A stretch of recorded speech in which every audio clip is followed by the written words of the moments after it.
حسین سپاہی زہیر ابن قین۔ کوفے میں امام حسین علیہ السلام سے جنگ کی بھرپور تیاری چل رہی تھی۔ رات دن تیر، تلوار اور نیزے بنائے جا رہے تھے۔ جن لوگوں کو امام حسین علیہ السلام سے محبت کے جرم میں قتل کر دیا گیا تھا، ان کے گھروں سے بیواؤں اور یتیموں کی رونے کی آوازیں آ رہی تھیں۔ ابن زیاد نے پورے شہر کو خوفزدہ کر رکھا تھا۔ شہر میں جگہ جگہ یہ اعلان کیا جا رہا تھا کہ لوگ جلد سے جلد اکٹھا ہوں اور امام حسین علیہ السلام سے جنگ کے لیے جائیں۔ اگر کوئی نافرمانی کرے گا تو اسے قتل کر دیا جائے گا۔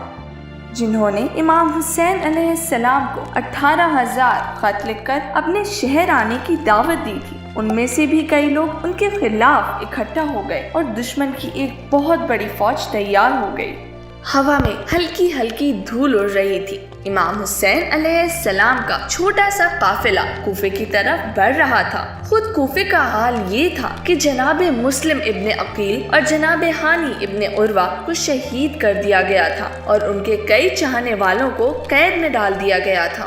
ٹھیک اسی موقع پر حج کے اعمال انجام دے کر ایک اور قافلہ بھی شہر کوفہ کی طرف جا رہا تھا۔ یہ قافلہ جناب زہیر ابن قین کا تھا۔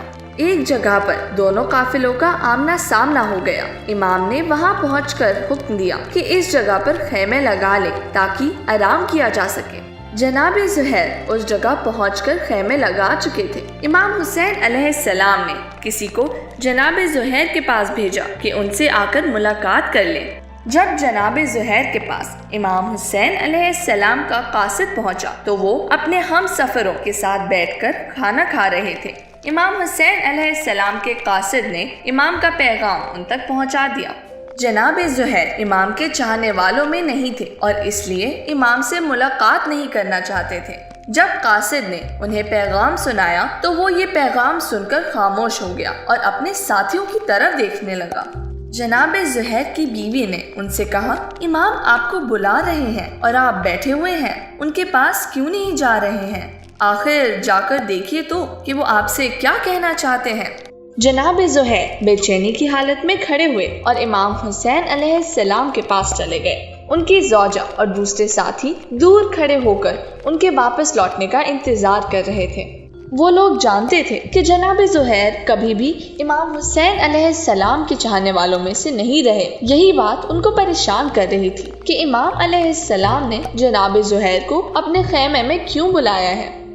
جب جناب زہیر امام حسین علیہ السلام کے خیمے سے باہر آئے تو بہت خوش تھے۔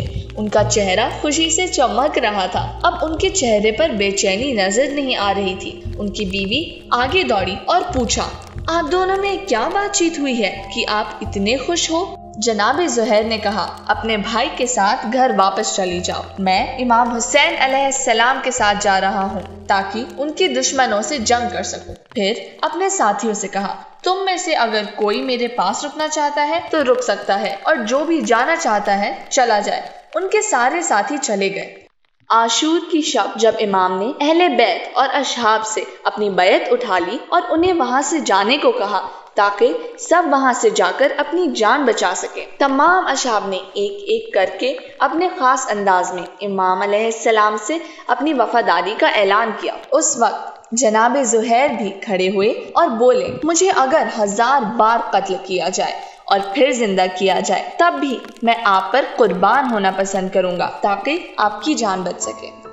آخر کار دشمن کا 30,000 کا لشکر ایک طرف اور امام حسین علیہ السلام اور ان کے تھوڑے سے ساتھی دوسری طرف۔ امام علیہ السلام نے جناب زہیر کو دائیں جانب کی فوج کا کمانڈر بنایا۔ کچھ دیر بعد جناب زہیر نے گھوڑوں کی ٹاپوں کی آواز سنی۔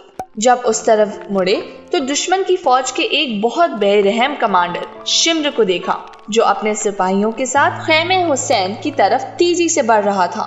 ان لوگوں نے اپنے ہاتھوں میں مشالیں اٹھا رکھی تھی کہ جن میں آگ کے شعلے بھر رکھ رہے تھے۔